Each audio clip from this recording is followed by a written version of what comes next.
It is indeed a very, very good morning to you. Thank you so much for joining us. It's another Tuesday, the State of the Nation edition of the 9th of the 9th of May 2023. Tarehe 9 mwezi wa 5 mwaka 2023. Natumai kwamba uko salama. Good to see you guys. It's been a while. I've not seen you since Friday, so I'm happy to see you again today on Tuesday, the 9th of May 2023. This is the State of the Nation edition, the 9th of May 2023. And as usual, when you join in, please like. When you like, we get to know that you're watching us, and please share. When you share, you give someone else an opportunity to watch the broadcast. When you join in, please like. When you like, we get to know that you're watching us, and like, please share. When you share, you give someone else an opportunity to watch the program. Also, let us know where you're watching us from this morning. Where are you watching us from this morning? Where are you watching us from this morning? Munga later continue. Good to see you, my brother, all the way from United Kingdom, Coventry, United Kingdom. Good to see you. Good morning. Now, finally, you have a new king at UK, United Kingdom. You have a new king. Pongezeni sana, congratulations. Hey, Patrick, good morning, Bitok. I hope I hope you read what I texted you on WhatsApp. Right? I'll ask someone to check. Sana kama ulikuwa umetuma message pale mole. Alright, tuko na Khalende ambaye ni mwanachama wa chama cha UDA Party of Kenya, United Democratic Alliance, and also we have Advice Mundalo, is a member of Jubilee. Jubilee sasa kuna Jubilee mbili, kuna Jubilee asili na kuna atatuambia kuna Jubilee asili na kuna Jubilee nyingine. Mambo ni mengi. So the government has also talked about, has unveiled its financial bill 2023. And of course, there's been different opinions that have come out. Some are complaining that the tax regimes that are coming out of that, the money that's going to come, that you be asked out of your pocket in this financial bill, are crazy. While also the government is saying that that's the only way that we're going to get out of the financial quagmire that we are in. Kama kawaida, tuende mbele za Mungu tuombe, alafu kirudi basi tunakuja kuona ni nani pia ameweza kuamka asubuhi ya leo. Khalende, unaombanga kweli? Sijaisikia huko kio. Ulienda Sunday school? Nilienda Sunday school nzuri sana. Ulienda Sunday school amole pika pale Busia Catholic Church pale town bana. Mimi nilisoma dini. Nikabatizwa. Sasa mimi ni Mkatholiki halisi. Sasa tuamini na tuombe. Kwa jina la Baba, la Mwana, la Roho Mtakatifu. Amen. Mungu Baba, Mungu Mwana, Mungu Roho Mtakatifu, tuaja mbele yako asubuhi hii ya leo. Tunakurudishia shukrani kwa maisha, kwa hekima na kwa nguvu ambayo umetupa leo. Na tunazidi kukuomba kwamba uweze kutupa hiyo hekima, nguvu na akili yote ambayo tunahitaji ili kuendesha maisha yetu, kuendesha biashara yetu, kuendesha kazi zetu vizuri. Naomba hayo kupitia Bwana Yesu Kristo. Amen. Amen. Asante sana.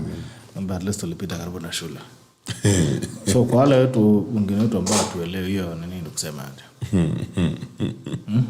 Hiyo ni ishara ya msalaba. Ishara ya msalaba. It's a Holy Trinity, God the Father, God the Son, God the Holy Spirit. Yes. Right, okay. Asante sana. Kila la kisha. Good morning, Bitok from Eldoret Teleview, loud and clear. Asante sana Drogba. KE, good morning my good friend Gerald. Good to see you Drogba. I hope you're doing well. Rad Bashir wewe wa Busia, say hi to kiongozi Khalende. Khalende unasalimiwa sana na wananchi. Alright, looking at articles now all the way from the United Kingdom as well. At London, Mamba Vipi, good morning Gerald. Good morning to you my brother. Some fun fact, taxes are the only thing that cause citizens uprising. Yeah. Okay. All right. Anyway. Khalende. Salimia watu kwa siku ya leo. Yes. Ni siku njema, lakini kama kawaida Wakenya ni wale. Sasa ngumzo ama mjadala imenoga Kenya mzima kuhusu hii finance bill ambayo sasa Kenya kwanza imetable.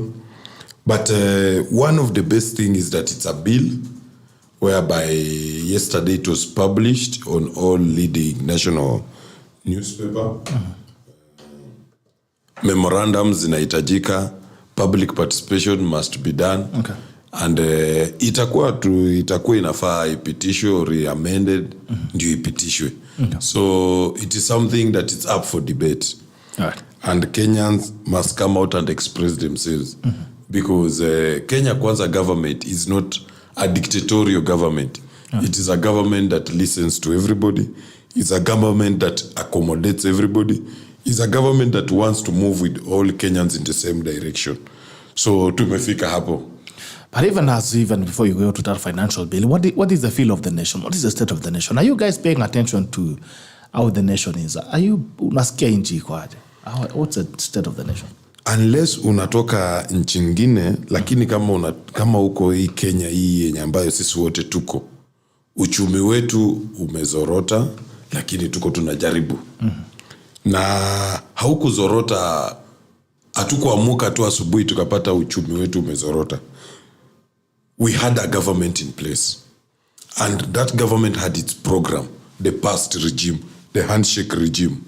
But most of its program created a problem, and those problems must be solved. I agree with so many people who have echoed their voice that it's high time that Kenya Kwanza provides solution, not continuously telling us that they inherited a dilapidated economy. But for you to move forward, you must understand where you are. We are in a hole, we stopped digging, and we are looking for ways of coming out of that hole. Now, your ways of coming out of that hole, one of the ways, or one of the critical and fundamental issue is about having a finance bill that can be able to accommodate everything. Our biggest problem and our biggest debate as a country has always been about our debt management problem. That is our biggest challenge that we must tackle as a country. And when you're tackling this debt, or the reality on the ground is this. Every financial year or every money that KRA collects, it is 1.5 trillion. Out of 1.5 trillion, we need to pay our debt to Chinese people, which comes around 1.3 trillion. You remain with around 3 or 4 trillion. You remain with around 3 or 4 billion Kenyan shilling. Our wage bill is 6, going almost to 700 billion shillings. So you find that we are in a position where, again, you are supposed to look for money somewhere else to come and pay salaries. That's why in the history of this country, everybody is agreeing that this was the first time salary had to delay almost a month. We are in a problem. And we need to sort out ourselves so that we can move forward. The average feeling on the ground is that the economy is down. Everybody is feeling the pinch, and more so the people at the bottom, the people who matter in this government are the ones who are feeling the pinch. Hustlers. Ndio wanaumia. But one of the other ways that the hustler government promised Kenyans that it will deliver services, it will deliver on its promises, and to deliver on its promises, lazima tugaramie. The only way we can be part and parcel of this development if we become responsible, everybody pay taxes. One of the statistics that we must realize is this, that the employed Kenyans who have been carrying this burden of taxing or financing our expenditure are around 3 million Kenyans who are being overtaxed.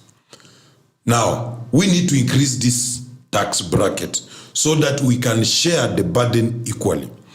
And the only sector that is available to help the employed or the formal sector, it is the informal sector. Hawa wenye wanajita mahasla. How do you bring in the informal sector? One, through the Hustler Fund, we have managed to solve one of their critical problems. It is about availability of credit. We have recognized the hustlers. Which hustlers have you given credit through the Hustler Fund? Hustler Fund, there's personal Hustler Fund and there's business Hustler Fund, where you can access money to inject into your business. How much have you accessed so far yourself? Myself, I have not been able to access the business Hustler Fund. What about the personal? But personal, It is personal. It's very personal. Tuliletea story hapa. It is very personal. Usiseme tumeanza story ya jaba asubuhi. Nimeona umeanza story ya jaba mapema sana. Unaongelea kitu jaba mwenyewe hujachukua. So, before I lose my thought trail, is that we have been, the burden of taxes has been on the shoulder of 3 million Kenyans. We need to expand that tax bracket. And through this financial bill, you can see the creativity, or you can see how KRA and Treasury, National Treasury, have come up with the ways of increasing the tax bracket. The content creators or the digital money people have been brought on board. We are talking about the 16 million people who are in the informal sector by the amendment that have been made through the payee. The amendment have been made through the turnover tax being revised from 1% to 3%, and including, or whereby we have managed to eligibility to belong in that bracket of turnover, we have managed to reduce from 1 million to 50 million. We have reduced to people who have a turnover of 500,000 to 15 million. And initially it was 1 million to 50 million. So we have increased the tax bracket so that we can be able to collect enough revenue to be able to finance our programs and for the government to be able to run. And there's other critical issues that have been brought on board, like the one which is a serious debate currently in Kenya is about the National Housing Levy. And the critical issue that common mwananchi must understand. I know we are starting from a point of we are being overtaxed, we are being overburdened, or our worthy competitors have already said that this 3% of national housing is another tax. This is a saving. One, we need to be very clear. The 3% that is being deducted from your salary for national housing levy, where your employer remit a certain percentage and you equate it by that certain percentage, that money is not tax. That is your saving. That is a levy for national housing. And what somebody may ask, or somebody may have a question, what if I don't need a house?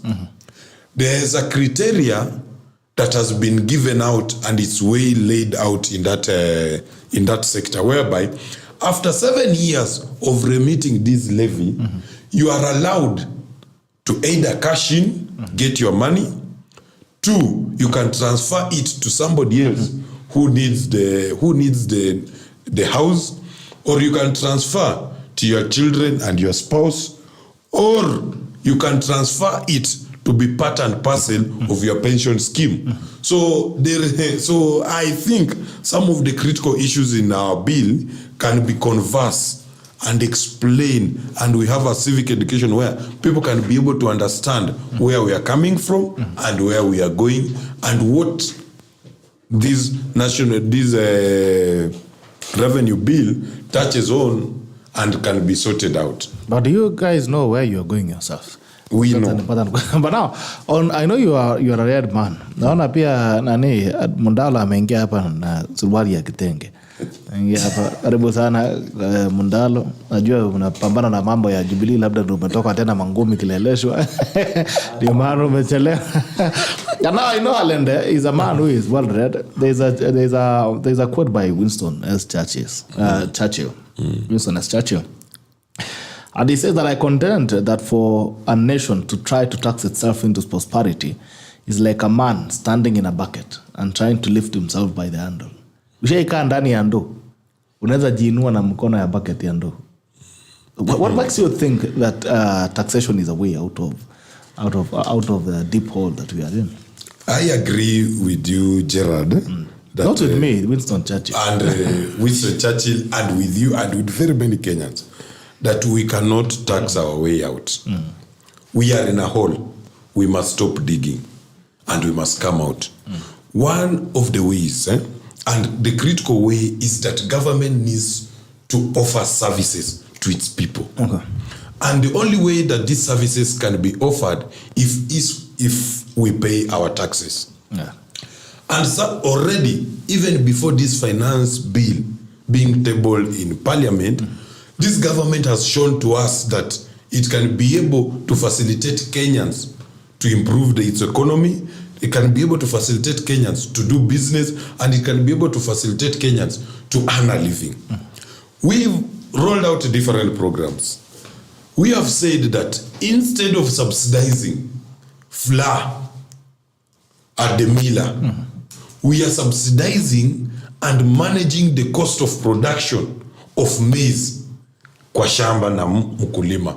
And one of the ways is availing affordable fertilizer and other inputs to the farmer so that he can be able to produce enough, and eventually it can affect the price of unga after the harvest. Two, we have been able, and we had a debate, a serious debate with the Mundalo and the Jubilee people. Who is a hustler? We defined a hustler. We agreed that problems that affect the hustler, and one of the critical role, or one of the critical issue that affect hustlers up to today, as we speak, is availability of capital. And one of the ways of sorting out, it was a deliberate move. It is a government to come with a program that hustlers can access capital with a minimum interest. Okay. Since the government rolled out the Hustler Fund, up to today, banks, EcoBank the other day rolled out a program to enable hustlers to access available funds with a minimum interest. Safaricom has been moving up and down, changing its interest rates and everything. So those are among the deliberate efforts that have been made by this government so that we can sort out mwananchi to improve the economy. Okay. It doesn't mean that government will solely rely on overtaxing Kenyans. Yes. That's what that means. All right. Before we get to Khalende, two questions for you very quickly. Now, you've spoken about Hustler Fund. Do you have the statistics on the amount of money that has left the government into the Hustler base, to the businesses and personal loans? And also, how much impact has it been able to have on the people? Now, on also the housing, you're talking about the housing levy being a saving. Why are Kenyans being forced to save? What if I don't want to save for a house? What if I want to save for a bicycle, or save for a car? Save for something else? Why are Kenyans being forced to save? For a country to prosper, it must save. For an individual, or for even you yourself, you need to save. But I have to save on my own volition. And the most surprising thing is that, and the most surprising statistics, that Uganda saves more than Kenya. Okay. And the money we are borrowing from China, it is from its saving. So if we save as a country, we can borrow our own money, and we will borrow in our own terms instead of borrowing money from other people's terms. So we can reinvest that money with our own terms. Okay. That is the beauty of saving, and we must encourage Kenyans to save. Yes. Encourage or force? Good morning to you, Mundalo. Good morning, Gerald. Salama sana. Niko salama? Yeah. Habari ya vita ya Jubilee. Kwa Jubilee asili ama Jubilee? No, Jubilee is one. Jubilee is a single party. There is no Jubilee A and Jubilee B. What is happening in Jubilee is normal politics within that has happened in other political parties. And the unfortunate thing is that it is being dragged into a Kenya Kwanza versus Azimio issue. I wish that it is understood that political parties can have their own internal issues, and it should be left to the internal mechanisms of political parties to solve, and not trying to drag governments or opposition into it. If it is a party matter, let it be a party matter and let the party solve its matter. And at the end of the day, you will see the party up and running very effectively. So what is happening in Jubilee exactly? Outside the poetry, what exactly is going on? Outside which poetry, Gerald? The one you're giving me now. What exactly is going on in Jubilee? No, what is Truthfully, be a truthful man. I'm a very truthful man, and what is happening in Jubilee is that there was a stalemate at some point in Jubilee, and there was a meeting by the NEC that happened in Nakuru, sorry, that led to, and that NEC meeting decided to suspend 3 officials of the party, Including the party leader. Not really. It was the Secretary General, the Vice Chair Murathe, and the Treasurer. The party leader was not part of that. But this was able to be canvassed now from the ORPP perspective, and the status quo remained until the ruling. So Honorable Jeremiah Kioni remained Secretary General because the matter was at the Political Parties Disputes Tribunal. But the Political Parties Disputes Tribunal upheld that the meeting that happened in Nakuru happened within the confines of law, and internal party dispute resolution mechanism should therefore be used before suspending the members. And that is what is happening, and that's why we have been seeing the IDRC meeting. Even yesterday, the IDRC was having a meeting to converse on that issue. So there is no big stalemate per se as it is right now. Okay. Yeah. All right. Is it true that you have kicked out your party leader and replaced him with Sabina Chege? The party leader has not been kicked out by anybody. It's provisions of law. Okay. The provisions of law provide that a sitting president will not participate in political matters. But it's not sitting. 6 months after their term in office. So it's not a question of somebody waking up to kick out the party leader. If anything, you've been able to see all factions actually. Honorable Jeremiah Kioni has insisted before that the party leader was Honorable Uhuru Kenyatta.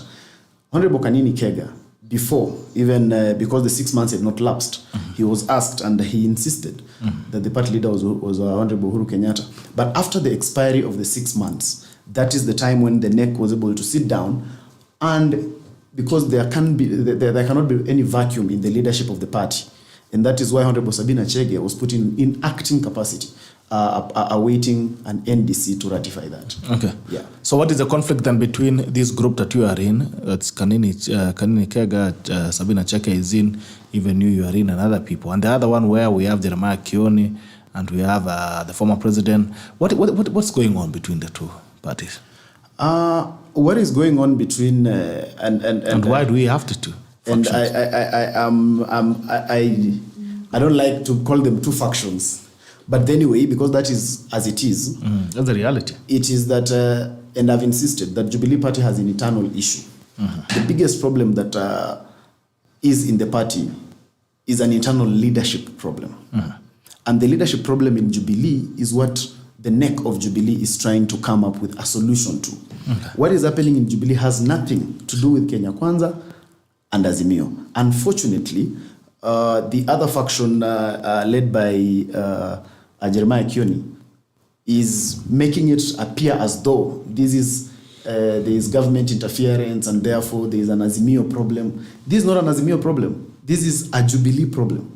Okay. And this is an internal Jubilee matter. And that's why I said the IDRS Internal Dispute Resolution Committee is sitting. It has sat for 2 days now to try and resolve this. So let us give the committee time. Okay. And I'm sure that this matter will come to full light of day and the matter will be resolved. All right, closing on that.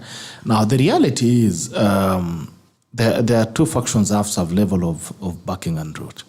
The truth is Sabina Chege and Kanini Kega have been seen to be playing soft to the government. Deadlines, we've seen them in State House, even seen them in Parliament. There seems to be some level of camaraderie between them and the government. And the other side of Jeremiah Kioni, of course, is the guy who had us for a year in the demonstration. I mean, the lines are drawn very clearly. Yes. So why would you deny that?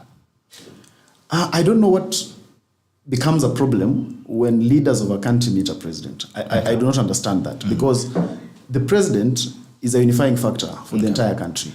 And therefore, we cannot be able to say that mere meetings of people can be able to then be called somebody shifting camp or something like that. This is the same thing that happened to Honorable Jalango and others.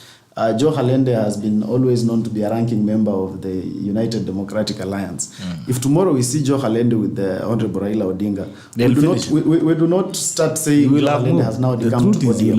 I think it's politics of of some kind of mediocrity that we should start running away from. The president, once in office, is the president of the Republic of Kenya. Okay. Tomorrow, if President William Ruto summons advice Mundalo to State House, I cannot fail to go to State House and say that I cannot go there because I voted for Raila Odinga. It is true that I voted Raila Odinga. I believed in the ideology of Raila Odinga, but we did not win the election, and that is the reality. Okay. And the person sitting in that office today is President William Ruto. Therefore, the country must move forward. All right. Thank you so much. Which also reminds me that sijakuona maandamano as a member of Azimio.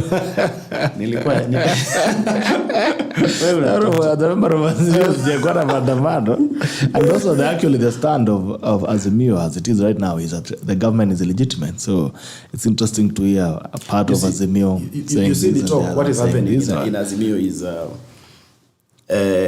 and I insist that we are still members of Azimio, but Azimio problems have to be canvassed and understood in such breadth. And there is an internal, leave alone Jubilee, there is internal issues within Azimio. Okay. Members have had issues, even with the bipartisan team that we chose. The team is 7 people. 5 of those members are ODM members. We have how many political parties within Azimio? But we must be able to not make our members feel like when you ask such questions, then you are quickly demonized that you are a Kenya Kwanza sympathizer. It is the reality of the matter. And those questions must be asked. We cannot have all these political parties. We have DAP, led by Honorable Eugene there. But on the bipartisan team, there is no member of DAP on that. There is Jubilee Party. But on the bipartisan team, it is until Kenya Kwanza was able to pick Honorable Keynan onto the bipartisan team from Kenya Kwanza. That is when Azimio raised issue. That is when Azimio remembered that Jubilee is a member of Azimio. Okay. And that is not political honesty if we must be able to abide by coalition decorum. Okay. So the leadership of Azimio must be able to accept that we have to sit down and put our house in order and not always run to blame Kenya Kwanza, blame the president for any squabble that is there. Okay. It is not that when people are loyal, it means they must be able to agree with everything. We must be able to sit down and put our house in order. All right. Thank you so much. You have any question for Mundalo before we proceed? I have no question for my good friend, but I have a comment.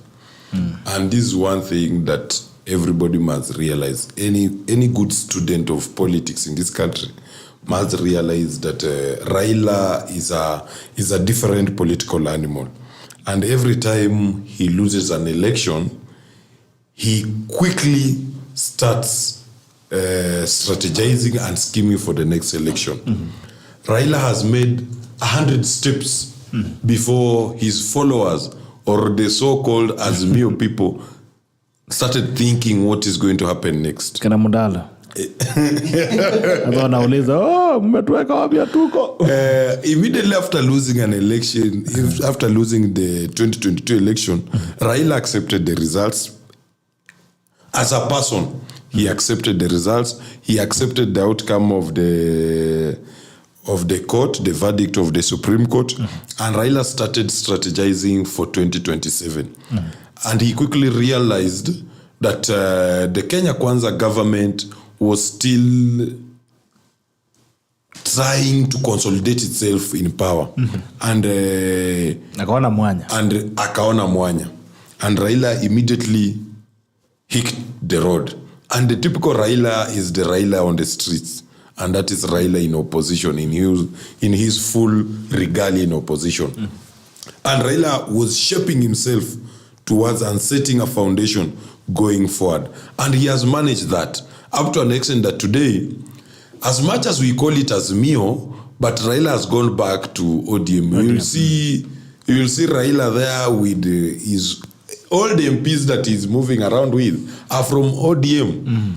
There are other individuals from other parties who did not manage to win an elective seat, but they are with Raila. And that is like Jeremiah Kioni, Martha Karua, the former governor of Muranga. Those are individuals. They have no portfolios. They have no portfolio. They have no mandate from the people. But they are moving with Raila. And Raila has already set up his agenda. He's setting up his foundation. He's criticizing this Kenya Kwanza government. And he's going forward. Forget about this Mandamano and this other thing. And whatever is happening in Jubilee, it is something that political science students need to really understand and pay a keen attention to it. Because for the first time in this country, we are having a former president who still has political interests. And the only way he can still have political interest and have political gravitas from his backyard in central, it is if he has a political party.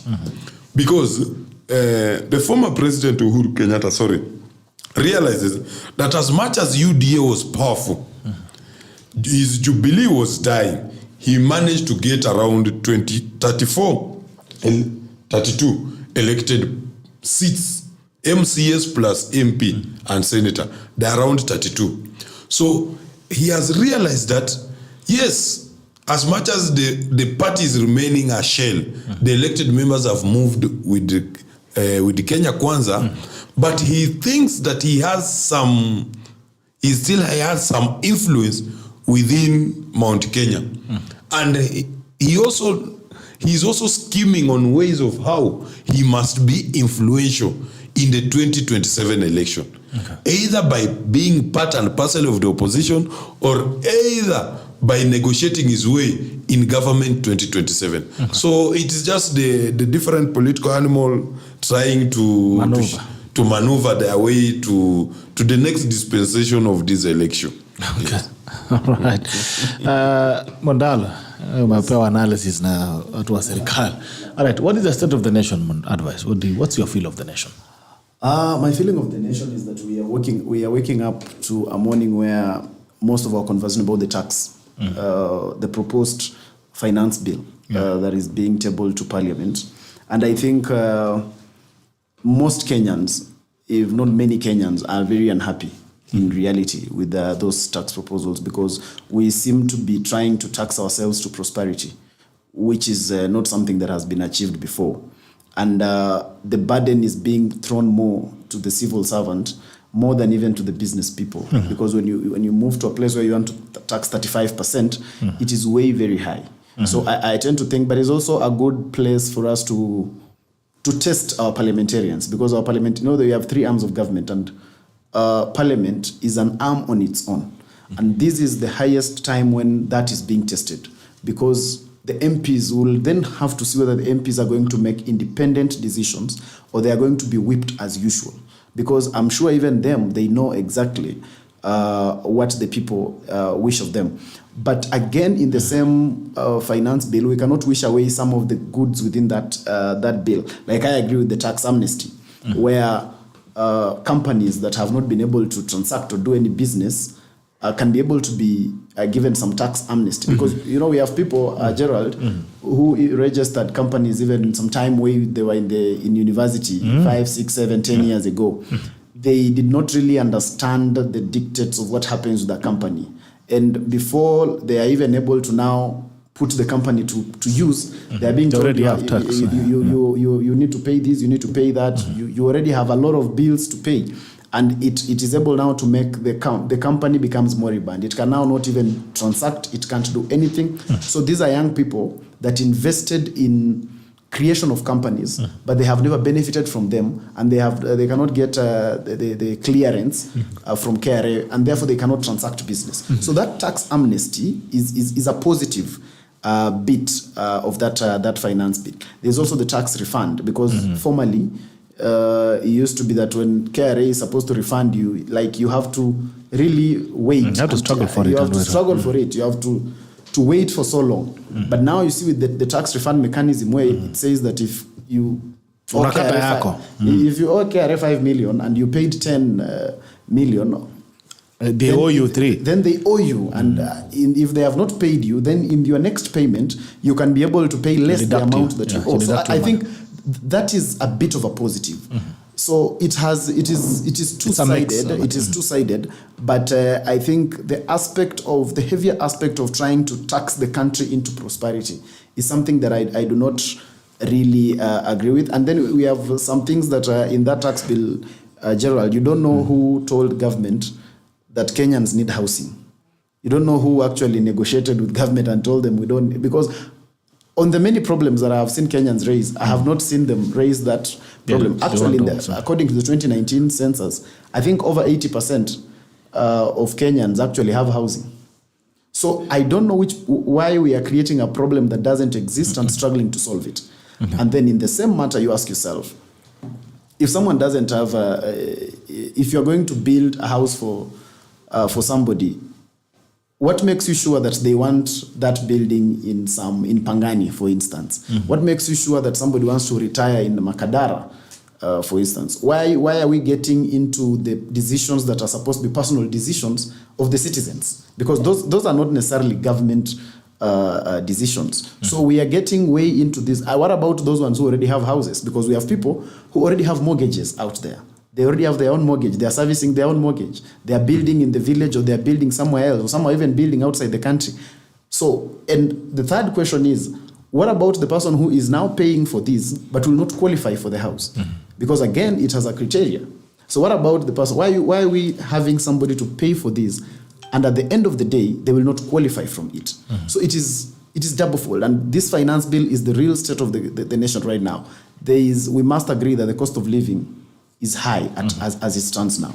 Many Kenyans are struggling. Even the children, you can be able to see that the turnover between children transiting to primary to secondary school is actually going low.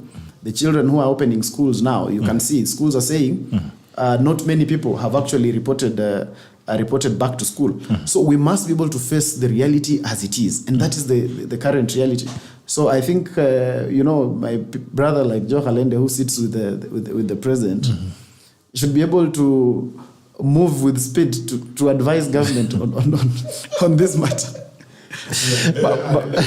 Let me echo the sentiment of our elder, Francis Atwoli. I'm not qualified to advise the president, and neither am I qualified to advise Raila Amolo Odinga. But to chip in, and the bigger picture of this finance bill is that I still insist that we must be able to understand our history. We must be able to understand that we did not end up into this problem today overnight. This problem was caused by our handshake brother appetite for borrowing. Every time they were faced with a problem. How long are you going to give us that line? That is what Khalende has said for the last 6 years. No, I'm qualifying myself, please. Mundalo, allow me to prosecute my point. What I'm building, even if you are writing a thesis, you must have a background. Even if you are writing a write-up, you must have a background. Our background is very simple. The cost of unga did not shoot from 100 to 230 or to 200 or to 180 overnight. There must be some systematic problems somewhere that were not addressed. And those are the critical issues that we must address. Every time the handshake government will end up into a problem, they used to run and borrow. This consistent borrowing borrowing without considering if we cannot pay. Even in your normal life, in our normal life, if your expenditure, if you are spending more than what you earn, you will end up in madeni. Yeah. So that is our status currently as we speak. That is our status. We recognize that. But since we cannot be people who are lamenting every day and night, we must find a solution. And this finance bill is part and parcel of the solution. And Kenyans must be told the solution must be drastic and everybody must feel the pinch. You have given me a quote from Winston Churchill. That is the truth of the matter. You have given me a quote from Winston Churchill. I would like to share with you a quote from a professor, an Israeli professor. Even the president is in Israel today. An Israeli professor called Yuval Noah. In his book, The Problems of 21st Century, he says, if the future of humanity will be decided in your absence because you are busy feeding and clothing your children, you and they will pay the consequences. The consequences that we are paying today are the problems or the mistakes that we did in 2017, 2018, 2019, and 2020 to now. So we are paying for those consequences. And how do we pay for those consequences? We must take drastic measures. Drastic measures. And the drastic measures that are being put in place first is through this 2023 financial bill. And this financial bill must be put in place in such a way that we must stop the borrowing. We must cap the deficit to below 5%. That is the first measure. The second measure is that the projects that were initiated with handshake government, most of them cannot be able to be funded fully so that they can start generating income or providing services to Kenyans. So this financial bill must address and complete those projects to the fullest. The second thing, we must adhere, because we are a rule of law, we are a constitutional democracy, and we respect the rule of law. This financial bill must be in line with our chapter 12. And finally, this financial bill must provide a proper stimulus package so that we inject money in our economy to be able to have an economy that is functioning and the circulation of money from the people at the bottom of the pyramid and everybody. Because the reality in this country is this: the people who have been overtaxed, and Gerald and Mundalo, most of the time watu wanalia, oh, hizi taxes ni mingi, hizi taxes ni mingi. The reality is this: the people who have been overburdened are around 3 million Kenyans who are in a formal sector, who earn a salary that the government recognizes: teachers, doctors, lawyers, and the people who are employed by the public service sector. The people who are recognized are around 3 million Kenyans. Okay. So this financial bill has increased the tax bracket. Wewe kama TikToker, wewe kama content creator, if you earn a living, you have not been paying tax from TikTok or from your content creation. This financial bill imefika kwa mlango yako. Sasa unatolea. This time around wewe pia utakuwa ulikuwa umetuma kwangu. Ulikuwa umetuma kwangu wale. Umetuma kwangu. Wewe pia utalipa ushuru. No, but that's what we are doing. We pay bills. Yes. We buy microphones. We pay taxes. So yes. And the good thing is that this time around we have told KRA, hata kama mtu through this financial bill and amendments in other relevant acts, we have said that hata kama mtu ameshindwa kulipa ushuru, asishurutishwe apeleke kotini kama bandits ama terrorist. Okay. Ule ambaye ameshindwa kulipa ushuru, there are programs and well laid down procedure in how KRA can approach you. KRA should not approach Kenyans as if they are approaching terrorists from Afghanistan. They should approach Kenyans and approaching people who are financing this economy, who are running this government. So kuna mechanism ambayo KRA has been cautioned that going forward, usideal na mtu mwenye hajalipa ushuru ni kama una deal na mwizi. But what is the difference? Yes. You're going to pay that money anyway. Yes, but KRA must be able to help you to pay that money. Not the other way around, that you are bundled in a Land Cruiser, unaenda unapelekwa kahawa huko kwa ile koti ya terrorists vile walifanyia Keroche. No, we must have a real way of dealing with that. So the thing is this, that we are in a problem and we must fix this problem. And part and parcel of fixing this problem, Kenyans must be told the truth. Everybody must pay for our sins. Okay. And the sins that were committed by the handshake government. Okay. And we lazima tubebe hii msalaba as Kenyans and we move forward. We must increase the tax base from 3 million Kenyans who are being overburdened to around 10 million or 6 million, so that we can spread this tax burden equally across the board. Then after 2 or 3 years, I can promise Kenyans, after 3 years, everybody will be relieved. So long as we manage the biggest challenge that we have in this country, Kenyans must be told the truth, is the debt burden that we have. Okay. If we sort out that problem, we will be comfortable going forward. Right. So you think we are going to be able to pay to pay our loans. Because now, how much money does the finance bill raise from the economy? Because sometimes I think you guys, you lie too much. You politicians, you lie too much. Look at our budget vis-a-vis what is being raised. Plus, you see, what is happening is, with these measures, you are likely to reduce the number of people who are then going to be compliant. Because the more you tax people, the more they will actually want to run away to evade that taxation. And we understand that like the civil service and the employed people, we only have about, is it less than 10% of people in this country who earn over 100,000. Now, we are putting most of our tax and we are putting most of our hope on people who are actually working. So that is actually not going to work. Remember, the more you tax the people, the more their expenditure reduces outside there. So what you are now expecting on VAT, on milk, on sugar and whatever, if the people do not have the power to spend, if they do not have spending ability, again on that sector, we again affect it. So it is double-fold. So you might be thinking you are killing the bird using one strategy, but on the other side, you are actually reducing the number of people who are actually then now able to afford the living. And if you ask me, Gerald, the best way for you to actually achieve this is through what people do the most. Everyone must eat. Everyone must eat.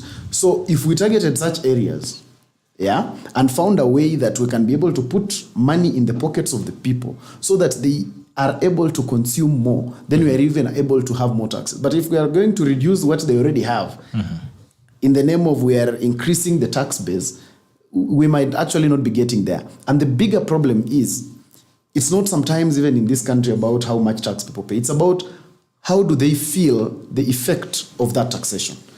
Because we have countries where, and I've seen people give examples of countries that are more taxed than Kenya and stuff. But you see the difference is, in those countries, for instance, you'll find that public transport is free. Healthcare is free. Like, the citizens are able to get way more for the sake of their taxes. So it therefore does not really bedevil them so much that you're able to pay much. The issue is you're paying much, but you're also receiving a lot of services. But in our country, the question the Mwananchi is asking themselves is, and the reason why there is a lot of quagmire around these tax issues, everyone is asking themselves, what exactly do these taxes do? If we begin the conversation from there, if the government is able to ensure that common Mwananchi can be able to see the effect of their taxes, not the effect of the taxes that are coming in as new ones. Let us first of all feel the effect of the taxes we are paying today.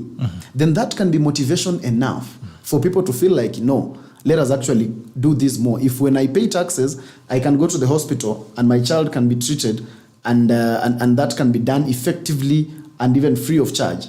If our school system, our children can be able to go to well-furnished schools and receive education in the best way possible, then the common citizenry will be able to be encouraged more towards taxation. But if we are putting the citizen in a situation where we want them to pay more, we want the citizen to spend more, we want the citizen to put more into government, but then the issue is they are not feeling the effect of that money, and that is why there is a problem. I wish government can start with, first of all, mainstreaming the services we have now, the effect of the taxes we have now. Let common Mwananchi see that effect today.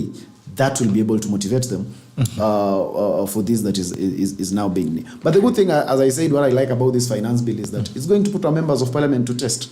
We are going to see the caliber of parliament that we have through the debate on this issue, through their decisions on this issue. Common Mwananchi will know who exactly did we elect. So it is also a good bill in terms of testing the capability and the capacity of our leadership as a country. All right. But I think also the wrong people are worried. Now, for someone like both of you, who I'm sure you earn less than 500,000 Kenyan shillings, I think you're taking a lot of painkillers for the wrong people. Because the people are going to get at 5%, not yourselves, not even the hustlers of common Mwananchi. So yes. I think also, first of all, I think the government is over-ambitious because how many people earn over 500,000 Kenyan shillings in Kenya? So the question on how much you can raise is, I mean, the jury is out there. But then again, I think there's a lot of spinning also from the political, from political commentators like Khalende and Advice Mundalo, who clearly by fire, by thunder, they know they are not going to be affected. Joe Khalende is affected. He earns more than 500,000. You are not aware? I'm not aware. Joe Khalende earns. But I've also been wondering. It looks like $1 million published on Kenya Gazette. Allah. No wonder he's crying. But he's not crying enough. He's the first victim. The first victim. Well, look at the comments. Duncan Gani, the politics of... this is politics. How do you increase taxes on citizens to reach a balance? There's never been a raise in salaries for the employed. How do you see such people who have no extra disposable income to spur up the economy? Interesting question, that one. Korir Raskin, with support of the media, Raila is once again opposing government initiatives just for the sake of opposing, and they're distorting facts to push the opposing agenda. Like season TV showing total deductions at 52% of one's pay, which is fallacious because it does not take into account the progressive nature of payee, the upper limits on NHIve and NSSF, as well as employer matching contributions, etc. ASLA 90% should support increase in pay for those paid above 500,000 EGMPs, and Kenyans should support most of the proposals because kulipa ushuru ni kujitegemea. Kwa mara ya kwanza, the victims of the bills are the same political class. The Lord is good. Ronald Wasonga, loud and clear from Busia, Asante. Edwin Ndeda, Raila accepting results. Ulisikia wapi? Well, ulisikia wapi? Mutwiri enjoy. Gerald Bitok, good morning to you, Mutwiri. Hope you're doing well. Badwa Meru, Ambo Vipu, Moga. Frederick Div, Sikuri, this taxation is too much. Isaac Bradley Ting, Narok, Nicolo, Green Asante. Joel Arama, Chairman Diaspora. Bwana Khalende, the farmers are complaining the fertilizer provider is not the right one. To some, the subsidized price is higher than that we are paying before. What has the current government forgone as a sacrifice, or is it only mwananchi who is supposed to sacrifice? Good question. Is it only mwananchi who is supposed to sacrifice? What is the administration forgoing? Ni nini inaacha kufanya? Kama ni mafuta ya gari inaacha, pia iache. Kama ni safari za kwenda ngambo inaacha. Everyone should sacrifice. Gava pia tuambie tumekuja hapa hata sisi tumewaacha hii na hii hata nyinyi waacheni kula blue band. Ndio tutaacha. Lakini iwezi kuwa serikali na lamba peanut butter na natuambia tukule uporo asubuhi as austerity. Yala Rama, National Housing Levy. How is it going to be implemented? If I already have a house, do I pay for it? Is it mandatory? Jane Mombi, good morning. Good morning to you, Jane. Hope you're doing well. Kabonsara, Asla Fund, Nishida Tupu. Okay, Masla. Zap, Jebkwajolde from Diaspora as well. Asla Fund is deceitful political talking point. Okay. Stanley Kimdaga, loud and clear, watching from Nyali. Good work. Thank you so much. And happy to have you, of course, as you are. Machokor, good morning, Gerald. Kindly ask the government advisor, why should someone working inside Narok, living in his own room, pay a house they don't need in future? Swala jeti. And by the way, now that question is here, is housing the biggest crisis really in this? There's more comments. Ziko maliza alafu tu comment ama we come in. Ntakupea comment. On this issue of national housing levy, first and foremost, we need to understand that it's not a tax. Yes, it's a deduction from your salary, but it's not taxing. You are saving. But why? The program has been designed this way. Mm-hmm. After saving for 7 years, you have 4 options. Okay. You have been saving, let's say you have been remitting 5,000. Mm-hmm. Your employer has been remitting 5,000. That's 10,000 for 7 years. After 7 years, you have 4 options. The first option is to buy a house. Okay. Through the affordable program. That is the first option. So after 7 years, those houses will still be there that are building now? Yes, that program is continuing. It's in progress. Those houses can't be bought or be sold by... How are they affordable? Who decided? So, that's the first option. After remitting the national levy, your first option is 1, you buy a house. If you have a house, you don't want to buy a house, you have 3 options. 1, you can transfer that money into your pension scheme. That's the other option. Okay. The third option is that you can transfer that money to your children or your spouse. And the fourth option is that you can cash in. Okay. You can withdraw that money and do other business with that money. So those are the options that are laid out. It's a national housing levy program designed to take place in 7 years. So you're So now after 7 it's not years- saving again, it's levied again. You've gone again to levy, It's called National Housing Levy, which is a saving also. but it's a saving. Okay. Joel Arama is asking, does the saving earn interest? Si mimi nauliza. Hapa ni tackle bado. This is a tackle. Hapa unatakuliwa live live. Sio unatakuliwa baadaye, unatakuliwa saa hii.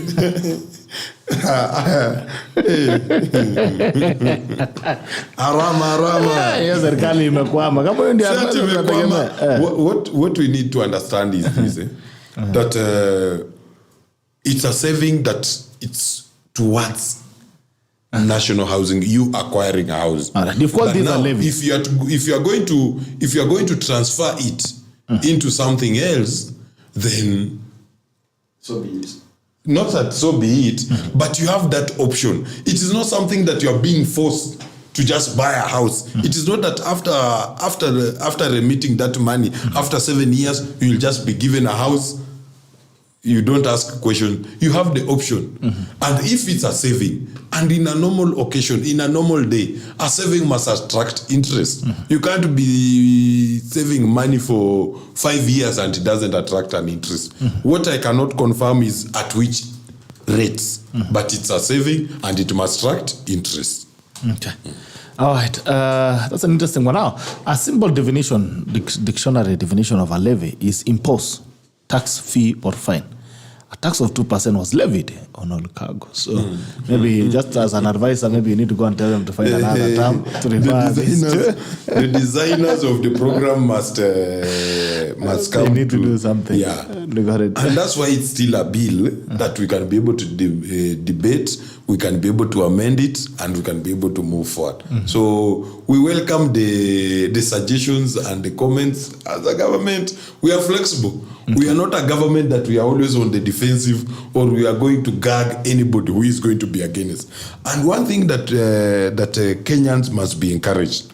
When I talk about if the future of humanity is being decided in your absence, this is the critical part, or this is your fundamental role or duty as a citizen, to have this information, to participate in this debate.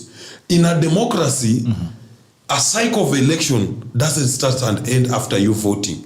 That, oh, I voted for William Ruto, oh, I voted for Raila, then you go and lock yourself in the house. After voting, you must put the government in check. Okay. I'll be happy to come back next time also to be asked more tough question, because after here, if my role is to advise this government, I'll go and tell government that, hii kitu ya national housing ni ngumu, hii kitu ya national housing iko hivi. So it is part and parcel of the being in a democracy and enjoying the democratic space. Wananchi So that wamesema wanataka referendum. badala ya mtu kuenda kwa barabara, we need to have such a discussion.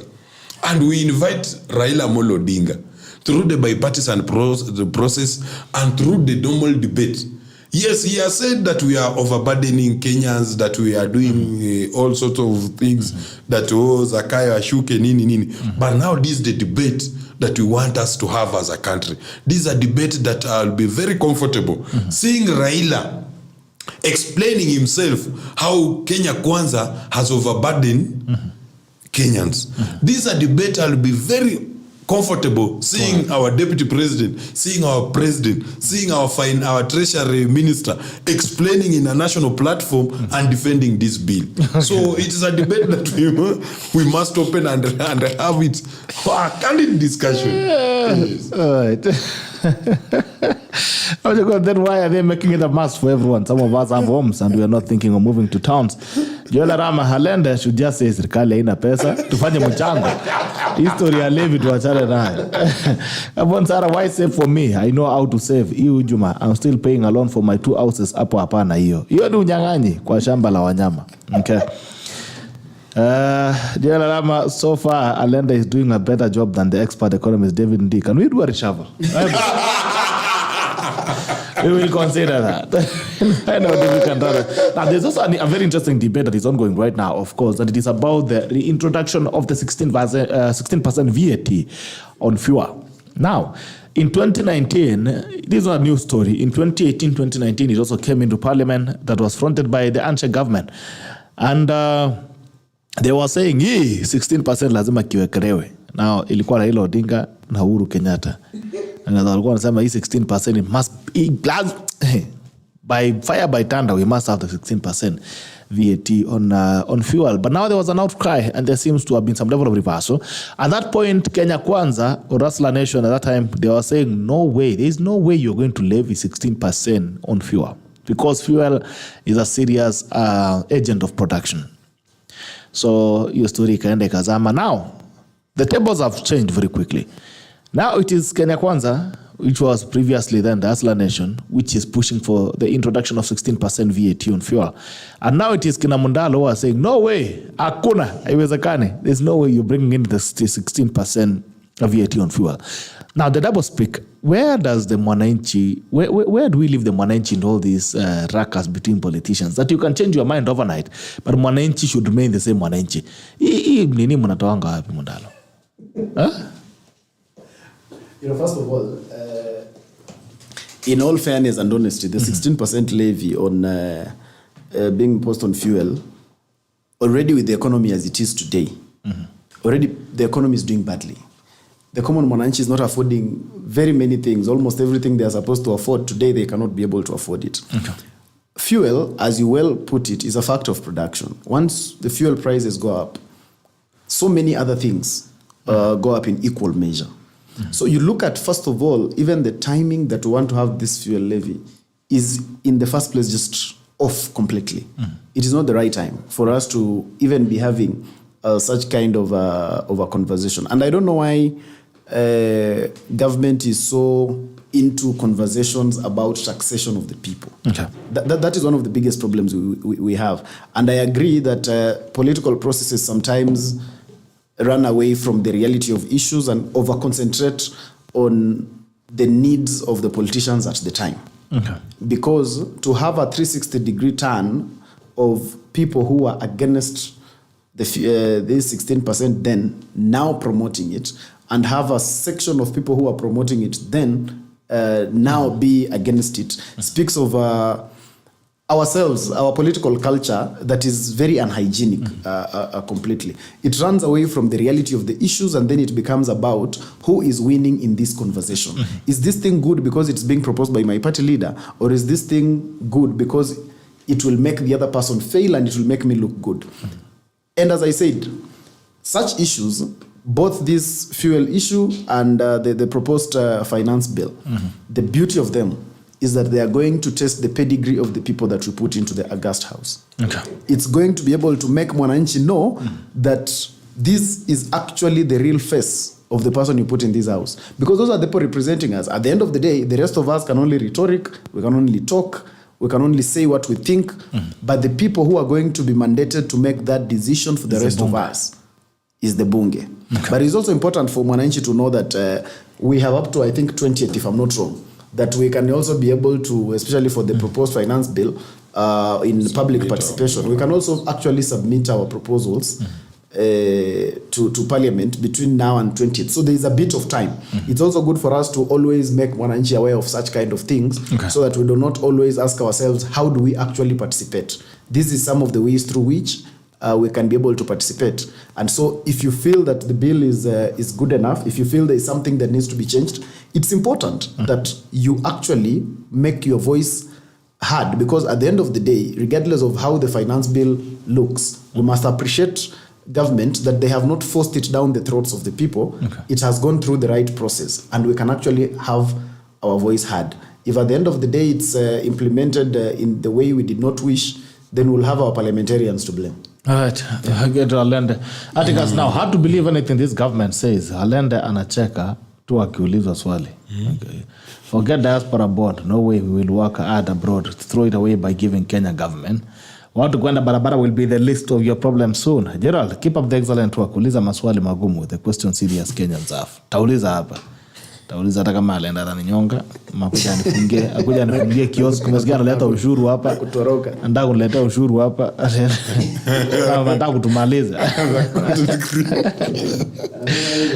Duncan Ngaji, I also don't understand why a person should be forced to pay for hours. A maximum contribution of 5,000 per month will get to 2.4 million after 40 years. Who live in that house?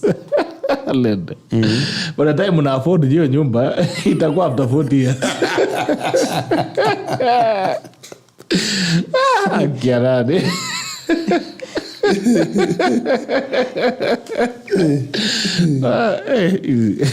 Kuna vile mambo hii. Ndenda Kenya kwanza started with prayers, now it's taxes. Kesho tujui ni what. Was there really a plan? Jenga, I don't understand why a person should be forced. I think that's what I've read that out. So, Khalende, what has changed now that now you're changing? You want the 16% levy on fuel. Not that what has changed is nothing has changed. It's just the realization where we are. It's an evaluation. You do a self-evaluation. You know, even as a person, most of the time as human beings, we tend to do an evaluation during end year where you normally evaluate yourself, what you have done throughout the year, and try to come up with a resolution. And we normally call them New Year resolution. And you program yourself this year what you want to achieve and what you want to tackle. So after 5 years, a country goes into an election. An election is always like a self-evaluation of where you are and where you want to go. We have done an evaluation on ourselves as a country. And this is where we are. And we cannot say that maybe it was working for the handshake government. Okay. But the reality of the matter, we are in a hole. We must stop digging. Maybe they were also in a hole. And if we must put things into perspective. We collect 1.5 trillion Kenya shilling. We must pay the Chinese madeni 1.2 trillion. We remain with around 300 or 400 billion Kenyan shillings. The wage bill in this country is almost 700 billion Kenyan shilling. So you are supposed, again, what the handshake government was doing, after paying the madeni, pesa yenye inabaki wanakopa kwingine, tena ndio walipe mshahara. Kenya Kwanza government has a plan, and the plan was to stop the borrowing, to stop over borrowing. And that's what we did. Okay. And stop over borrowing one. We must secure our way by ensuring that we do not default on paying our debt. We must ensure we pay them on time. And we must ensure that we bring back confidence to lenders, to creditors worldwide, that Kenya is safe to invest. Kenya is safe to be given more funds to develop itself. That is in a position where we are. To solve these things, we must find a way. And the most painful or drastic measure is part and parcel being addressed in this finance bill. That is the situation. That is, we need to explain to Kenyans where we are, so that to be able to understand this financial bill. There's that part that there's a critical point you raise, and we must not miss that point. As much as I'm a Kenya Kwanza supporter, and I once said this on this show, as much as I'm a Kenya Kwanza supporter, it doesn't mean that I've donated my brain and head to certain individuals in government. No, it means that I remain Joe Khalende, somebody who has been schooled, somebody who can have an opinion, somebody who can express himself. As much as we are having these drastic measures to do a finance bill, we must also be seen living within our means. Yes, I know there's a huge debate on Twitter where somebody said that we cannot remove the seminars, the what have you, because this money is where people go for conferences, go to enjoy themselves and spend this money. And somebody asked a question. Does it mean that wale watu wenye wanauza caskets, the government should not address the issue to do with accident because kuna watu wanauza sanduku watakosa biashara? Somebody ask a simple question that way. Then what it means is that as much as we are putting this drastic measure on ensuring that we collect enough taxes and expand the burden, the government must also be seen spending this money responsibly. That is one thing that we must demand as Kenyans. And I'm also a Kenyan. We must see government officials spending this money responsibly. We must see government official coming up with solutions, not problems every day, night and day. And one of the issue, because we have this debate of 16% VAT, one of the creative way, and we can go the Singapore way. Either we increase the 16% fuel levy, or we remove it and come up with a tolling system, whereby if you use the road, you pay for the road, so that if we collect this money, it cover up for the maintenance and developing of road, because fuel levy is basically the money which is being collected to maintain. You are lying now. And you need the roads. Now you want to buy through the nose. Even now, as it is, as the fuel is, we have deducted money for road maintenance. As it is now, without the 16%, we pay for maintenance. Kenya is run by money that is collected from Kenyans. So for you to say that now you're going to maintain roads, that first of all, it's not like you're building the roads today with a loan that you're borrowing today. Right? It's money that probably we are paying or we have paid. Now, secondly, there's the issues of fuel levy for maintenance. We're already doing it. So for you to say that you're going to deduct us money for toll on toll stations to maintain the roads, I think you're being a bit overzealous. Not being overzealous. It's being creative. You're being creative on narrative. Not creative on narrative. What I'm actually encouraging is this. If we are discussing this 16%, do we increase it in a systematic way, or do we remove it and maintain, or do we have other ways of how we can raise this money? Because the way my good brother Mundalo said, the moment you implement the 16% VAT on levy, the prices of commodities will shoot automatically. Because mtu anganya atakwambia safari yako ya kuenda Rongai ilikuwa 100, because of fuel imekuwa 200 ama 120. Yes. Mama mboga atakwambia hii nyanya ndio itoke kwa shamba ifike hapa si shilingi 10, ni shilingi 50. Mtu industries zita increase their cost of production, eventually it will reflect on. So are there other ways in which we can raise this money as a government? Can we have those ways on the table we discuss and substitute it with this 16%? Or can we increase from, instead of going straight away to 16, if currently it's 8%, can we take it to 10% for 1 year? Then the next year take it to another percentage. The next year so that at least, as much as we are collecting this money, but there's a progress in terms of economy and people's generation of income, and there is way also government on this other side is collecting its success. Those are among the ways that we can discuss it. But we cannot just sit and say a blanket say no to 16%. We must offer solutions. Okay. Yes. All right. Do you think the government really has a plan out of this advice? I think the word plan is actually where I was going now. Because what Khalende is saying now is that he is asking Kenyans to give government a plan. Okay. He's saying, propose things on the table, let us discuss them. Okay. On the campaign trail, the Kenya Kwanza administration came into office on the basis that they had a plan. So it is, I think it's counterproductive for them to now be asking Kenyans to offer that same plan. So I think from where I see it, the reality of the issue is that Kenyans are not in a very good position right now. Any proposal that increases taxation, or any proposal that burdens them more is not very welcome at this stage. Government might be having good intention for it, and I've had conversations of we are trying to do this taxation to ensure that we limit the borrowing that had been done.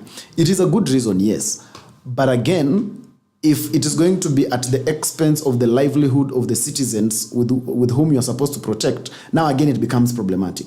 Because if when we borrow, our citizens will be able to live happily, then the first priority of government is supposed to ensure that those citizens are able to actually live in the first place. They're able to eat, they're able to have food, they're able to be alive fast. Because at the end of the day, if all citizens will perish, then there will be no need for existence of the government.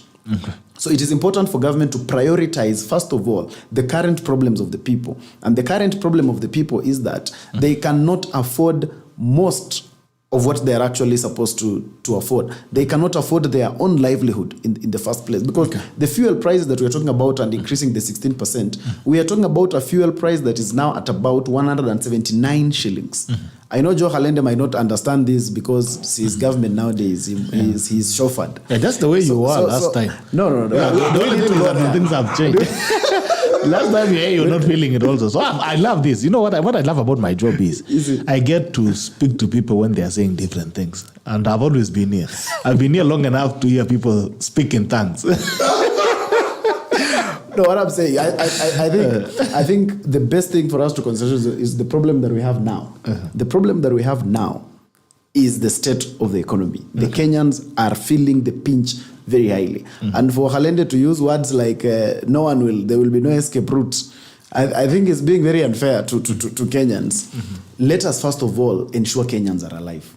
Okay. Yes, there might be plans that taxation, and of course, people have to pay tax for us to actually sustain the country, but not at the expense of having them alive. Let us first of all have Kenyans alive first. Let us first of all have Kenyans eating first. Remember, this was the bottom-up economic model. This government came into place on the basis of the bottom-up economic model. So that person at the bottom of this barrel should be the one to actually enjoy first. Let us not be able to make it look like for us to move into prosperity, we have to suffer our population. And also, Gerald, we have this mentality that is always there that the people who are the rich people should be punished. So anytime they should be taxed highly. The people who are the owners of industry should. I think we must also start being a bit hygienic with some of these people. Being a person who owns a big company, for instance, is not a crime. We should not be able to transact business as though people who own industries, people who own big establishments, are the problem this country had.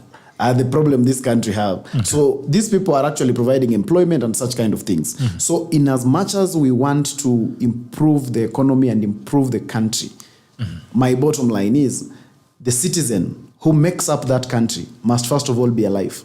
That citizen must be able to first of all afford common livelihood. Mama Mboga must first of all exist. The boda person must go home with some kilo of nyama for the kids, and they must be able to pay school fees for their kids. But if we are going to push them so much that they cannot be able to do all this, then the mere existence of government in itself loses meaning. Okay. Yeah. All right. So in other news again, Uhuru's MP, this Gigi Kagombe, has submitted a motion in Parliament to cancel or to terminate retirement benefits to former President Uhuru Kenyatta, former PM Raila Odinga, and former Vice President Kalonzo Musyoka. Reason they are saying that there is no way they can be earning retirement benefits while they have not retired. Okay, what do you guys make of that, Khalende? Anasema ile ndio amelipa warudishe. One thing that it's part of the conversation that we have been having. What the MP for Gatundu South is trying to put across is the debate that we have been having. Is it in order for the retired president to still have interest to remain in the main political arena or to be a major political actor? From one angle, I can say Uhuru has his right as a Kenyan citizen to participate in politics, to assemble, to associate, to have an opinion on issues. He's allowed. Even if you look at the retired president of US, Barack Obama, he still participates in elections, in the campaign. He's he always have an opportunity in the Democratic National Convention to address the Democrats. So Uhuru is within that space. But we must be alive to the fact that Kenya is in Africa, more so in the Horn of Africa where political instability is part of our characteristic. If you look at our neighboring country, Somali do not have a state. Sudan, the other day, they started fighting. Southern Sudan, we don't know. Look at what is happening down here in Congo. Look at what is happening in Burundi, in other major country. And one of the ways in which you can be able to cure what is happening is it's making our politics to be predictable. And the framers of this constitution and the framers of other relevant laws, when they were putting in place that retirement benefit for president and the vice president, they put that cap in order to be able to put the former president who has access to certain powerful dockets. As much as William Ruto is the president, but Uhuru Kenyatta as a former president still enjoys certain access and certain support in relevant area. If we seriously engage in politics, then he may affect the predictability of our political terrain. Those are things that we must put in place. And one of the things that also Uhuru must put and Uhuru's people must put into perspective is that he's a former head of state. There is no way that Uhuru one day will contest to be the president of this country unless we suspend the current constitution. That is the only way that Uhuru can be able to say that he's participating in this politics because of that. But as a citizen, he can have an opinion on matters. As a citizen, he's free to associate. And the way my brother has explained to you, according to the laws of retired president and vice president, Uhuru is no longer the party leader of Jubilee if he is going to enjoy his retirement benefit. Because the rules are that after 6 or 7 months, he's not supposed to hold any political party. So Uhuru can be a member of Jubilee, but he cannot be the party leader of Jubilee. And that's how he ceased being a Jubilee party leader, and Sabina Chege is in acting capacity. The other thing that we must also balance is the debate that the Gatundu South Member of Parliament has ignited, is that we must realize that as much as Uhuru is a retired president, he still has supporters. What will his supporters think if such a bill is being discussed?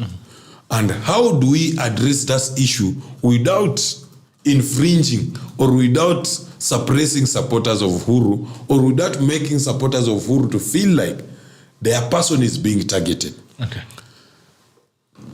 Just oppose what is happening to Uhuru and to what Uhuru did to people from 2017 to up to now. Yes, we can cry that Uhuru chased some of us with Subarus in this town. But too wrong does not make a right. Okay. Yes. All right. I'm saying we have Rama on the line, but I want to get your opinion before we get to the call. Advice. First of all, on this issue, we must be able to discuss it devoid of emotions and devoid of current political happenings. The problem with our country, Gerald, is we discuss issues according to the circumstances at that time. And right now, somebody who does not necessarily like former President Uhuru Kenyatta wants to agree that they should actually not get the retirement packages just because you belong to the other side. But we must be able to look at this thing holistically. I think the framers of that provision in law had the thinking that after being president, you are at a very high height of advantage from the rest of the Kenyans. You know way more than we do. You have interacted with the intelligence of the country. You have interacted with our international relations as a country. And therefore, your involvement into politics is from a point of advantage. You can be able to tilt one or two things here and there. And I think the framers envisioned that after you have been head of state, you should go home. You don't necessarily go home, but you become more a unifying factor in the country. You do not necessarily divide, but more like you unite. You become more like an advisor to both the people, the government. You are a statesman, just like par excellence. That's why they do not say. That's why they do not say you don't participate holistically. They say you do not hold positions. For instance, in a political party, you do not hold a political party position, but you are not barred from being a member of the political party. Meaning, you can actually be at the position where you can advise the leaders even of that political party. You are a person who is used more to bring sanity in the country. You are used to bring sanity into the politics. And the only way you can do that is by not being at the center stage of it all. I think that is the whole reason why that provision was made, and I think I agree with that reasoning. If the let's add something on it, why Uhuru must, or a former president must be seen as a statesman. Right now, Uhuru has been given a role. He's a special envoy to matters to do with DRC Congo. Yes. In Kenya here, he's the sponsor of maandamano. If his border plane, like the other day they were in Bujumbura, if he steps in Bujumbura there, he's bringing two factions in Congo which are fighting. Yeah. Now, can Congo people sit and ask themselves, kama huyu jamaa ndiye anafund maandamano Kenya, how sure are we yeye ndiye aka anatuunganisha hapa ama yeye ndiye aka anatupiganisha? You see, there are certain glaring questions that you can ask from a layman perspective, from Uhuru participating in active politics, that can bring question. But the way my brother said, he lets allow Uhuru to enjoy his retirement packages. Let's allow Uhuru to enjoy his role as a special envoy, because you never know. The way I'm William Ruto's supporter, I would like that after 10 years, when William Ruto goes home to enjoy his retirement, and the way he has been telling us that him after presidency, he will be an evangelist. So he is also allowed to enjoy his retirement package. Tunyime, unajua hii maneno ya siasa ujuangi. Tunyime leo Uhuru haki. You never know who will be the president 2032. Pengine atakuwa ni Raila. Pengine atakuwa ni mtu wa Uhuru. Yeye pia aseme vile mlinyima Uhuru, tunyime Ruto. Ana maana ni wewe Bitok. Ujuangi nyota yako kama imefika. Nyota yangu pia inaweza nipeleka hapo. But it's interesting also to note that actually this law that regulates the retirement was brought in by Uhuru Kenyatta during the court versus Jubilee saga. You can remember just after 2013. In the first term, he's the one who brought in. And he brought hata ndio hii inamkaranga. Mungu ni mwema. Kukaranga Kalonzo na Raila. Haya. Joel Arama, good morning. Good evening from where you are.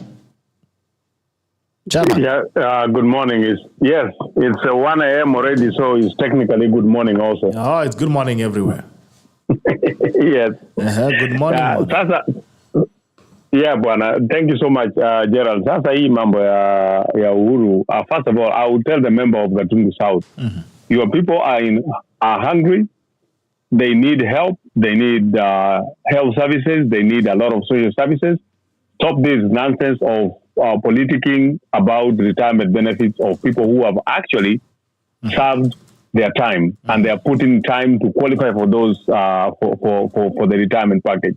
It's as if you tell me I work for a company, I retire, and then I go start my own business, even though it's in competition of the same company. Then the company says, "Oh, we are not going to give you a retirement because you are doing the same business as we are." That's I would say plainly, that's nonsense. Okay. Let us uphold the law and respect the law. If we are not going to uphold the law or respect the law, these things are going to happen to everybody else, depending on what we wish. Uhuru Kenyatta tried to do that. We disagreed with him. Why are we now trying to support? And Khalende, for you to suggest that the former president, in one way or another, is intentionally destabilizing the country, you as a lawyer, I think I need to recall your lawyership certificate. Sasa hata hii promotion ilikuwa nakupea ku replace David D au withdraw bwana. Merudisha tena. Hata mimi ndaweka motion kwa parliament tutoe kwa tako parliament tumtoe kwa hiyo lawyer. You want to reverse? You know, we have to reverse. But seriously, guys, can we address issues in a very sane way. And we need to call these members of parliament. Bitok, for me, I would never entertain any member of parliament who is engaged in sideshows, whether you are in the opposition or government or whatever. As a country, we have serious problems that needs to be discussed. We have serious issues that needs to be addressed. When you are engaging in sideshows to make your name be known or anything, you are actually wasting the people who send you to parliament to do what they send you to do. There is to address and advocate for their needs and make sure that at the end of the day, whatever taxes they are paying, no matter how little they are paying, it is actually doing the job it's supposed to do. Okay. They should be asking the question, why are you telling us to pay more taxes when you are giving the deputy president 300 million to furnish his house that he has never even lived in, even now? We should be asking question why you are allowing a cabinet secretary to order 12 brand new V8 when the previous CS had already vehicles. Where are those vehicles? Why are we not asking those questions? Why are we not asking the president or the government? You said you signed a deal for oil that we should be paying in Kenya shillings. Where is that deal? Can we see what you agreed on? No. Because you know at the end of the day, you have to pay in a certain foreign currency. No, the money you are paying for that oil deal has to be converted in a different foreign currency. And that means it has to have a basis of how much you are going to pay. Okay. Guys, please, hii mambo ya retirement, wacha tuachane naye tu. Mr. Speaker, I know I don't have authority to instruct you what to do, but please tell this member of parliament to sit down and do something different. He is wasting our time. But now, let me ask you, Chairman. Yes. Yes. What are retirement benefits? It's money paid to you when you have retired. When you have not retired, then why are you being paid? Yes. No, he retired from being a president. Oh, he has not retired from the activity of politics. Yeah. Okay. No. I get it. No. He retired from being a president. He's being paid. Yeah, he's not being paid for being he's not being repaid at retirement for being a politician. He's being paid at retirement for being a president. Correct. That's what people need to understand. Yeah. It has nothing to do with politics. Very good. Thank you for clarifying for Khalende. Yeah. Mko na swali kwa chairman? Mko na swali kwa chairman na mbasa? My only issue with the chairman is that yes, I agree with what the chairman is saying. The president must be paid his dues. His retirement benefit, he must be paid. That one I agree, fully agree. Because one day, I'm a supporter of William Ruto. William Ruto also will retire after 10 years. I would like to see him being paid his dues, even if we are to go that way. But what I will be critical about it is that if Uhuru Kenyatta is participating in politics, in a political field, we will deal with him as a politician. We will not deal with him as a retired president. We will just deal with him as a politician. And that's why we are asking critical questions. Yes, he's being paid. In fact, that motion in parliament must be removed because it's taking us nowhere. It is just sideshow. But now, since he has decided to participate in politics, he's also in maandamano. Then we will ask him question in the political platform. How can he be the person instigating maandamano in Kenya, then in Congo, he wants to sit as the arbitrator? Then we need to question him. You cannot be, that is double speak. You can't be funding maandamano here in Kenya. In Congo, you are pretending to be an arbitrator. That is a political question because since he has his right as a politician. Yes. Bwana Khalende. Unauliza swali Khalende ulishatoa hiyo. Yeah, Bwana Khalende, let me respond to your supposition in this way. First of all, you as a lawyer, let me deal with you on the legal point of view. Do you have any evidence that Uhuru Kenyatta is sponsoring any maandamano? Can you take him to court right now and get him convicted of that? And second, has he broken any law? Even if he's sponsoring that maandamano, has he broken any law? He hasn't. So, okay, in the issue of being a peace envoy, has he abdicated his duties as a leader of that, as a person doing his duties as a peace envoy? Has he done anything that is contrary to what he's expected of him to do? The answer is no. So why are you trying to imagine things that are not there. Wacha Uhuru Kenyatta fanya kazi yake kama peace envoy. If you think he's not doing it right, ask him to step down. It's that simple. It is more of a moral issue.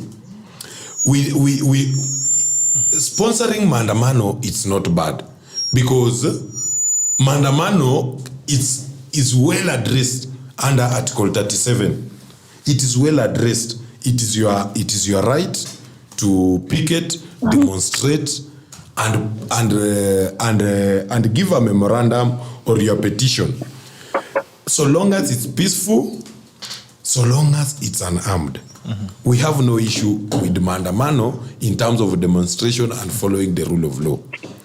But we have issues with maandamano in terms of destroying properties, in terms of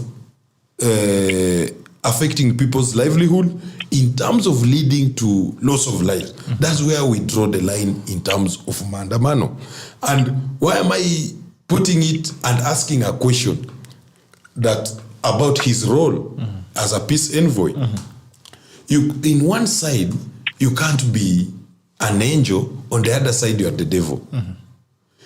The issue about him participating in maandamano and sponsoring maandamano, it is the issue that has been spoken in this country for the last 2 or 3 months. Okay. It has been alleged that he is the chief sponsor of maandamano, and no day has Uhuru come out to deny the allegation. So from where I sit, in a political podium, as a politician, Uhuru has a responsibility to address Kenyans and tell them the reasons why I'm in Azimio, the reasons why I'm supporting Raila maandamano is this and this and this and this. Then we will ask him certain questions.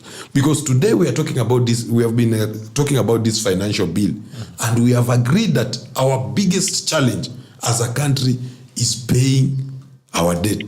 And the person who brought us to this up to today, it is Uhuru Kenyatta. So he can't turn back and sponsor maandamano. The other day, Raila told us that watu wanabweka for political mileage because of the cost of unga. Today, he's asking us that why are the prices of unga that high? So those are the questions that we must ask ourselves and have a candid discussion going forward. Okay. Yes. All right. Advice. Yes. I do not agree with Khalende's assertion that former President Uhuru Kenyatta is the sponsor of maandamano. I think that is a narrative being created and peddled around to be able to benefit a certain narrative. That is not something that can be substantiated. It cannot be proven. It is neither here nor there. But what I agree with is the reality that we need to give former presidents the status that befits their office of being former head of state. And the more, remember, as it is, Bitok, in this country today, we only have one former head of state, and that is former President Uhuru Kenyatta.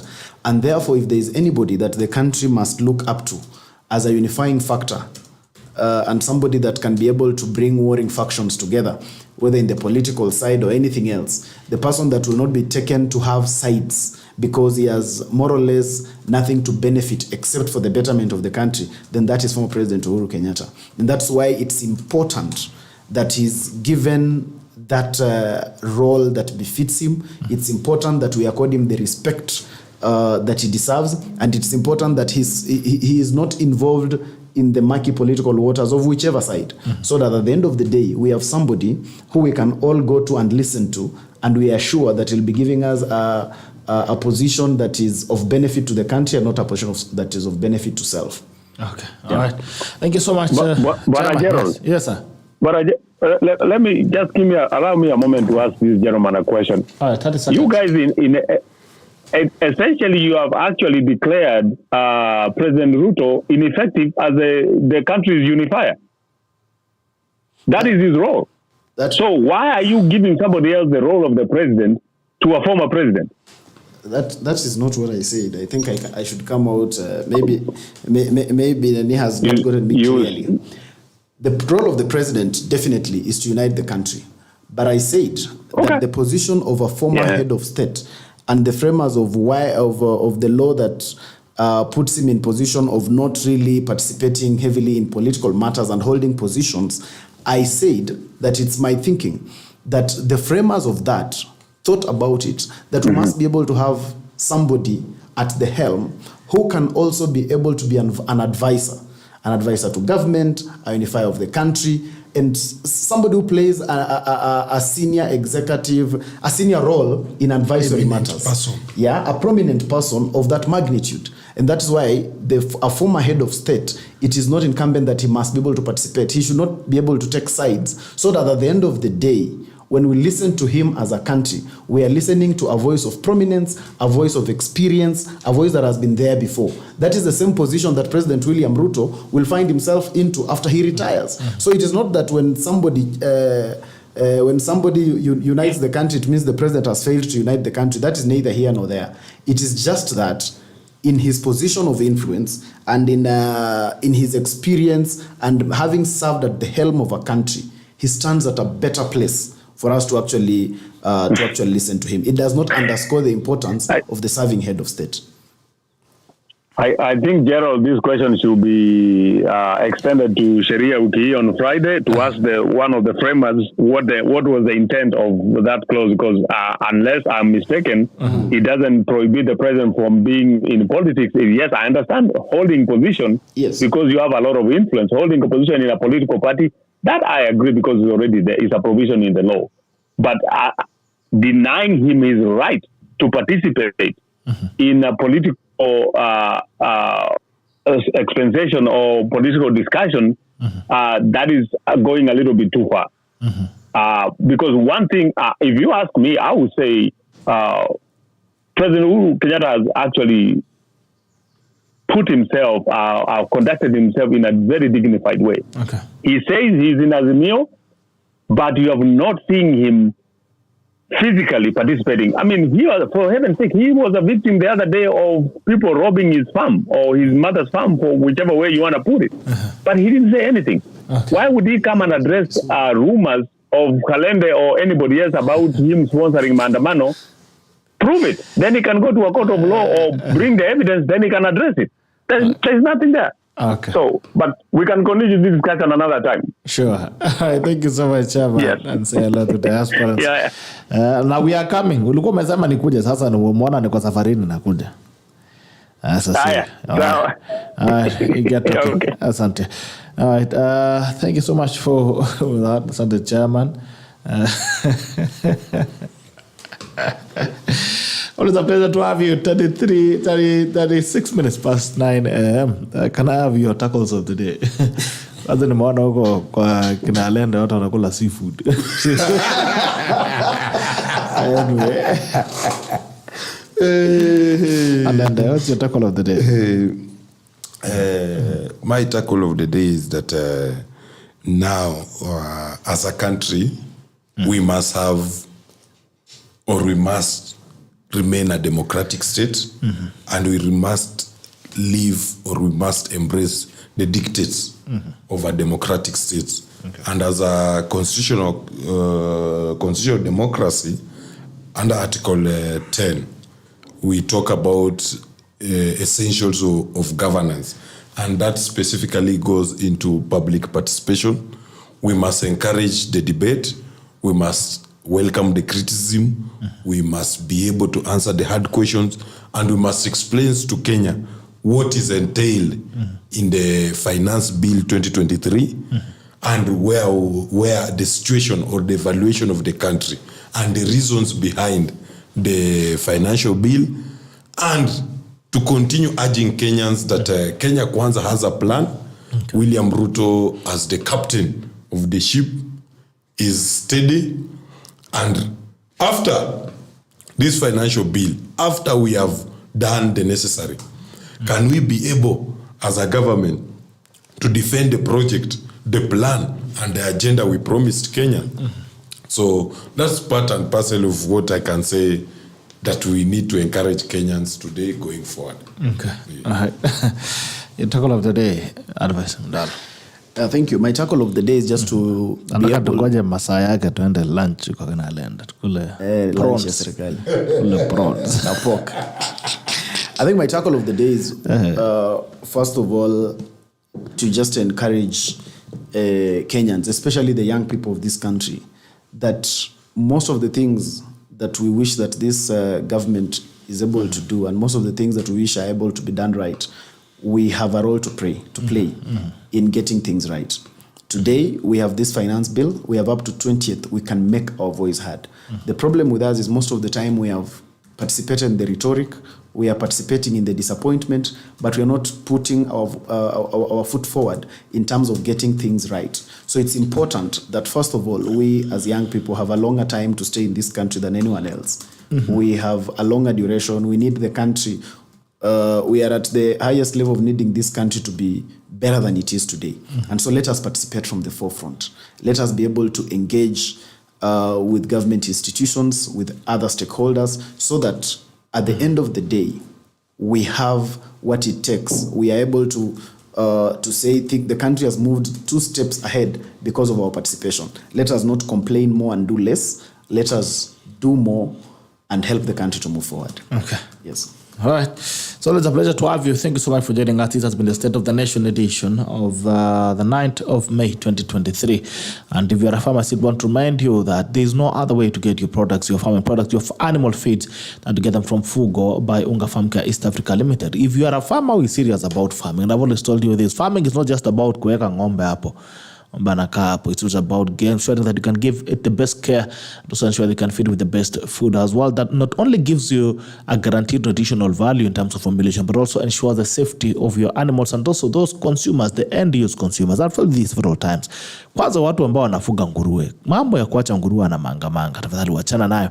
And we're talking about chicken as well. If you're doing chicken layers, ensure you can get your Fugo layers from Fugo. And also get your, if you're doing growers, kama unafanya kuku wa nyama, ensure they can also get your feeds. And I'm also giving you an opportunity to win yourself a 50 kg bag of chicken feed. Just tell me why you deserve it. Send me a video of you using the Fugo products on your farm. And tell me why you use it and what profits it has given unto you. And then you might end up with a all 50 kg of chicken layers, full formula. And you can actually get kama yana mkulima. Kabon Sara. Asante sana, najua tu unalima kisha kama unapata chakula yako mifugo kutoka Fugo ama Unga Farm Care East Africa Limited. Nasema security in Baringo is in horrible condition, and you are talking about Uhuru and politics. Very devastating nation. Shame. Gerald, we don't need side shows. Tunaambiwa about fuel, food and fuel, other things about Uhuru. Hiyo ni maisha yake. Mkofitia na watu wa Kenya kwanza. I regret voting for them. Imewatare. Edwin Khalende, I see international dignitaries flocking in the country to the house on the Hill. What's the gain in those visits? It's a question that we can have tomorrow on Siasa Wednesday. Until then, tutasema kwamba Fugo, malezi bora, mapato zaidi. Malezi bora, mapato zaidi. Kisha kwamba unapata bidhaa ama chakula mifugo yako kutoka Fugo ama Unga Farm Care East Africa Limited. Please ensure that you can get them from authorized distributors, so that you ensure that you're getting the best products and also the legit products. But a product legit, we are doing dairy farming. Kisha kwamba unapata Fugo Dairy that gives you a guarantee of milk earnings, milk production from a cow per unit. And also ensure that your cow is in the best health possible. Until tomorrow, this has been the Tackle, the State of the Nation edition of the 9th of May 2023. And it ends now. Bye-bye and see you tomorrow on Siasa Wednesday. We love you.